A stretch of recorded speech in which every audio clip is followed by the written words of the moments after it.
तक। अगले जन्म नहीं, 7 जन्म तक। 7 जन्म नहीं, जन्म जन्म तक। बॉलीवुड में एक नाम था फराह नाज, तब्बू की बड़ी बहन, जिसने 17 साल की उम्र में यश चोपड़ा की फासले से डेब्यू किया और देखते ही देखते राजेश खन्ना, ऋषि कपूर, अनिल कपूर, आमिर खान जैसे सभी बड़े सितारों के साथ काम करने वाली सुपरस्टार बन गई। एक वक्त था जब वह माधुरी दीक्षित और रवीना टंडन से भी ज्यादा लोकप्रिय थीं। लेकिन इस चमकते सितारे को लोग एक और वजह से जानते हैं, उनका बदतमीजी भरा गुस्सा, अपने ही कलाकारों से झगड़े और सेट पर अनिल कपूर को पीटने की धमकी देने तक के विवाद। यह कहानी है उस अभिनेत्री की जिसने अपने गुस्से के कारण अपना शानदार करियर खुद ही तबाह कर लिया। फराह नाज, जो आज बॉलीवुड से गायब है, लेकिन जिसके स्कैंडल्स आज भी जिंदा हैं। 1985। 17 साल की फराह नाज जब पहली बार यश चोपड़ा के ऑफिस पहुंची तो वह बेहद घबराई हुई थीं। उनकी चप्पल अचानक टूट गई। वह टूटी चप्पलों के साथ खड़ी थीं, तो कुछ लोगों ने उन पर हंसी उड़ाई। फराह ने अपने एक इंटरव्यू में बताया, मैंने उस दिन ठान लिया कि मैं अपनी किस्मत खुद बनाऊंगी। उस मजाक ने मुझे सिखाया कि असफलता को अपनी परिभाषा मत बनने दो। यश चोपड़ा ने उन्हें फासले में साइन किया। फिल्म फ्लॉप रही, लेकिन फराह की अदाकारी को सराहा गया। इसके बाद उन्होंने नसीब अपना अपना, ईमानदार, मरते दम तक, यतीम जैसी ब्लॉकबस्टर फिल्में दी। एक ज़माने में वह माधुरी दीक्षित, रवीना टंडन से भी ज्यादा लोकप्रिय थीं। लेकिन इसी सफलता ने उनके अंदर का गुस्सा भी जगा दिया। 1989। फिल्म कसम वर्दी की शूटिंग चल रही थी। सेट पर चंकी पांडे फराह को छेड़ रहे थे। वह कह रहे थे, मैं द मैन हूं, और अश्लील इशारे कर रहे थे। फराह ने उन्हें कई बार समझाया, लेकिन चंकी नहीं माने। एक दिन फराह का गुस्सा फूट पड़ा। उन्होंने चंकी के मुंह पर एक जोरदार थप्पड़ जड़ दिया। इतना ही नहीं, फराह ने चंकी को जान से मारने की धमकी भी दे डाली। उन्होंने कहा, अगर तुमने फिर से ऐसा किया तो मैं तुम्हें मार डालूंगी। यह वारदात बॉलीवुड में आग की तरह फैल गई। चंकी पांडे चुप हो गए, लेकिन यह स्कैंडल फराह की छवि पर एक काला धब्बा बनकर रह गया।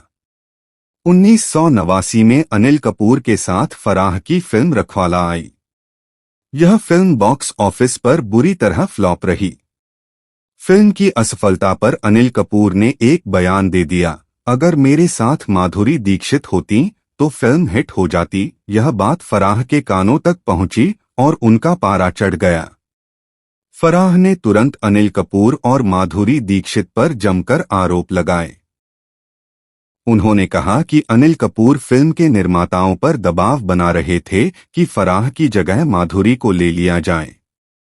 फराह ने सार्वजनिक रूप से अनिल को शर्मिंदा किया और यहां तक कह दिया, मैं अनिल कपूर को पीटूंगी। इस धमकी ने बॉलीवुड को हिलाकर रख दिया। इस घटना के बाद माधुरी दीक्षित ने खुद ही फिल्म से किनारा कर लिया। लेकिन फराह की यह हरकत उनके करियर के लिए घातक साबित हुई। लोगों ने उन्हें अनप्रोफेशनल और बेकाबू करार दे दिया। फराह की पर्सनल लाइफ उनके प्रोफेशनल स्कैंडल्स से कम नहीं रही।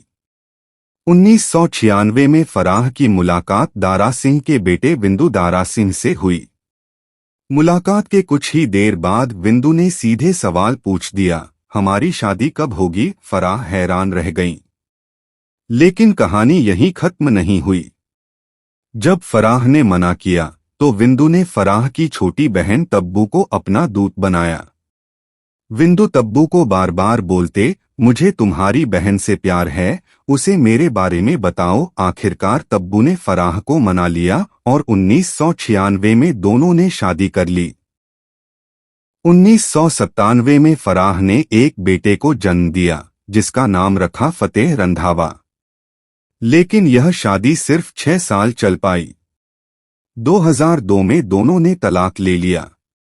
फराह के गुस्से का एक और शिकार बने फिल्म निर्माता हाजी मास्टर फारूक नडियाडवाला। रिपोर्ट्स के मुताबिक फारूक ने एक बार फराह को बियर पीने के लिए मजबूर किया। फराह ने कई बार मना किया, लेकिन वह नहीं माने। उन्होंने यहां तक कह दिया कि अगर साड़ी की वजह से बियर नहीं पी रही हो तो साड़ी उतार सकती हो। यह सुनते ही फराह ने फारूक के मुंह पर एक करारा तमाचा जड़ दिया। इस घटना ने यह साबित कर दिया कि फराह किसी भी हालत में अपनी अस्मिता से समझौता नहीं करती थीं। लेकिन इस हरकत ने उनके खिलाफ फिल्म निर्माताओं का एक समूह खड़ा कर दिया।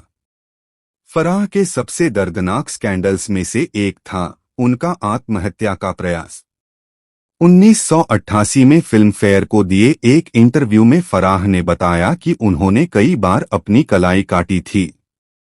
उन्होंने कहा, मैं ऐसा खुद को मारने के लिए नहीं करती। मैं जानती हूं कि मेरा परिवार मुझे मरने नहीं देगा। लेकिन जब मेरी माँ, तब्बू या राजेश ऐसी बात कहते हैं जो मैं बर्दाश्त नहीं कर पाती तो मैं यह करती हूं। उन्होंने आगे कहा, मुझे पता है कि मैं क्या कर रही हूं। लेकिन जब मेरे घर वाले मेरे हाथों पर घाव देखेंगे तो उन्हें पता चलेगा कि उन्होंने मुझे कितना दुख पहुंचाया है। यह कबूलनामा सुनकर पूरा बॉलीवुड सन्न रह गया। फराह के सहकलाकारों को भी उनके हाथों पर निशान दिखते थे। अभिनेत्री सुजाता मेहता ने बाद में बताया, मैंने फराह के हाथों पर निशान देखे थे। वह खुद को बहुत ज्यादा सताती थी। मैंने उनसे पूछा, यह क्या है? लेकिन उन्होंने कोई जवाब नहीं दिया। यह मानसिक पीड़ा फराह की जिंदगी का सबसे काले अध्यायों में से एक रही। विंदु दारा सिंह ने बाद में खुलासा किया कि फराह की हज यात्रा के बाद उनके रिश्ते में दरार आ गई। विंदु ने बताया, फराह पहले अपने धर्म को लेकर लापरवाह थीं, वह स्मोक करती थीं। मैंने उनसे कहा कि अगर तुम हज करोगी तो स्मोक छोड़ दो। फराह हज पर गईं, लेकिन जब लौटीं तो उनमें एक अजीब सा बदलाव आ गया था। विंदु ने कहा, हज के बाद वह पूरी तरह से बदल गई थीं। हमारे बीच की दूरियां बढ़ती चली गईं और आखिरकार 2002 में हम अलग हो गए। फराह के लिए यह तलाक एक और बड़ा झटका था।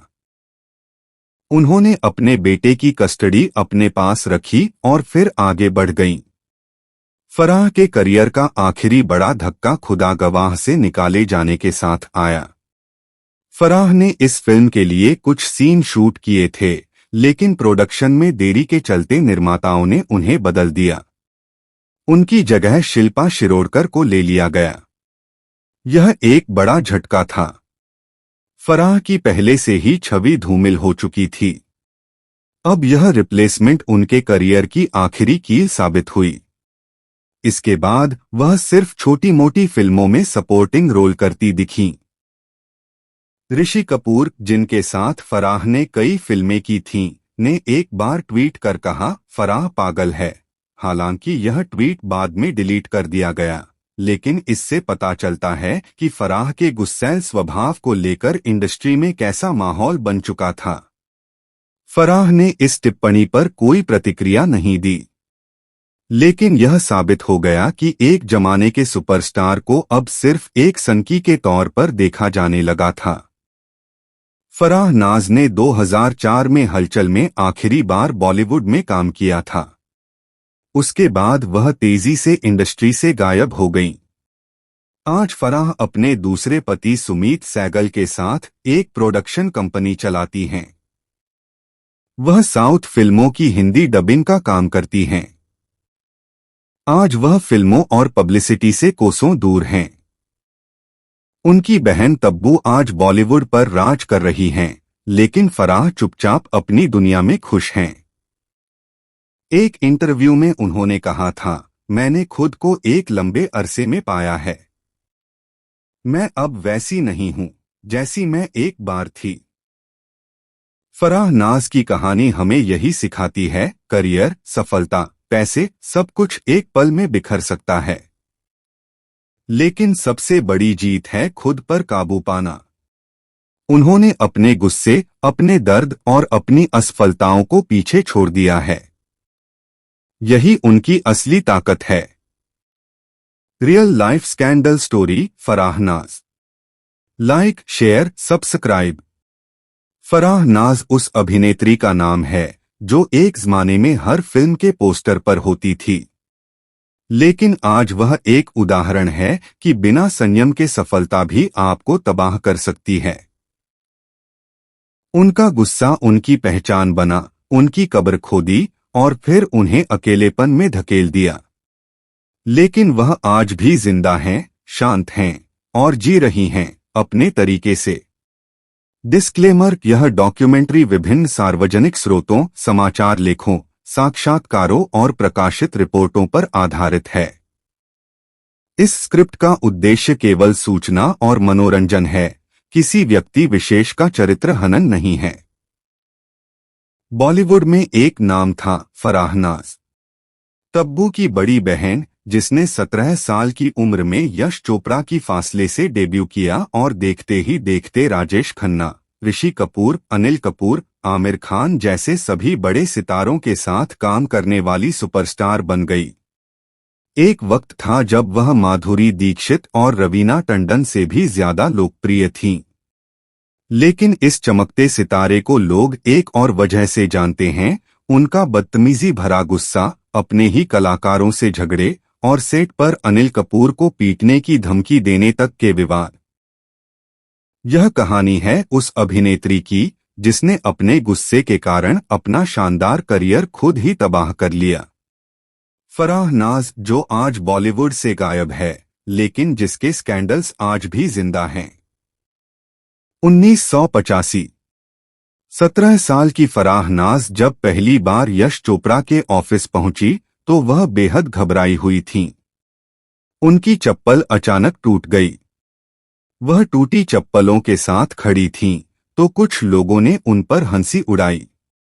फराह ने अपने एक इंटरव्यू में बताया, मैंने उस दिन ठान लिया कि मैं अपनी किस्मत खुद बनाऊंगी। उस मजाक ने मुझे सिखाया कि असफलता को अपनी परिभाषा मत बनने दो। यश चोपड़ा ने उन्हें फासले में साइन किया। फिल्म फ्लॉप रही, लेकिन फराह की अदाकारी को सराहा गया। इसके बाद उन्होंने नसीब अपना अपना, ईमानदार, मरते दम तक, यतीम जैसी ब्लॉकबस्टर फिल्में दीं। एक जमाने में वह माधुरी दीक्षित, रवीना टंडन से भी ज्यादा लोकप्रिय थीं। लेकिन इसी सफलता ने उनके अंदर का गुस्सा भी जगा दिया। 1989। फिल्म कसम वर्दी की शूटिंग चल रही थी। सेट पर चंकी पांडे फराह को छेड़ रहे थे। वह कह रहे थे, मैं द मैन हूं, और अश्लील इशारे कर रहे थे। फराह ने उन्हें कई बार समझाया, लेकिन चंकी नहीं माने। एक दिन फराह का गुस्सा फूट पड़ा। उन्होंने चंकी के मुंह पर एक जोरदार थप्पड़ जड़ दिया।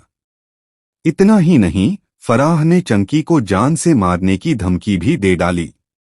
उन्होंने कहा, अगर तुमने फिर से ऐसा किया तो मैं तुम्हें मार डालूंगी। यह वारदात बॉलीवुड में आग की तरह फैल गई।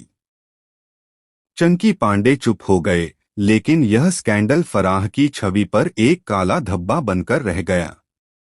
1989 में अनिल कपूर के साथ फराह की फिल्म रखवाला आई। यह फिल्म बॉक्स ऑफिस पर बुरी तरह फ्लॉप रही। फिल्म की असफलता पर अनिल कपूर ने एक बयान दे दिया, अगर मेरे साथ माधुरी दीक्षित होती तो फिल्म हिट हो जाती। यह बात फराह के कानों तक पहुंची और उनका पारा चढ़ गया। फराह ने तुरंत अनिल कपूर और माधुरी दीक्षित पर जमकर आरोप लगाए। उन्होंने कहा कि अनिल कपूर फिल्म के निर्माताओं पर दबाव बना रहे थे कि फराह की जगह माधुरी को ले लिया जाए। फराह ने सार्वजनिक रूप से अनिल को शर्मिंदा किया और यहां तक कह दिया, मैं अनिल कपूर को पीटूंगी। इस धमकी ने बॉलीवुड को हिलाकर रख दिया। इस घटना के बाद माधुरी दीक्षित ने खुद ही फिल्म से किनारा कर लिया। लेकिन फराह की यह हरकत उनके करियर के लिए घातक साबित हुई। लोगों ने उन्हें अनप्रोफेशनल और बेकाबू करार दे दिया। फराह की पर्सनल लाइफ उनके प्रोफेशनल स्कैंडल्स से कम नहीं रही। 1996 में फराह की मुलाकात दारा सिंह के बेटे विंदु दारा सिंह से हुई। मुलाकात के कुछ ही देर बाद विंदु ने सीधे सवाल पूछ दिया, हमारी शादी कब होगी? फराह हैरान रह गईं। लेकिन कहानी यहीं खत्म नहीं हुई। जब फराह ने मना किया तो विंदु ने फराह की छोटी बहन तब्बू को अपना दूत बनाया।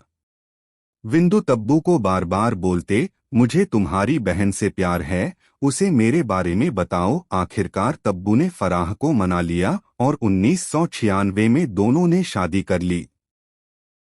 1997 में फराह ने एक बेटे को जन्म दिया जिसका नाम रखा फतेह रंधावा।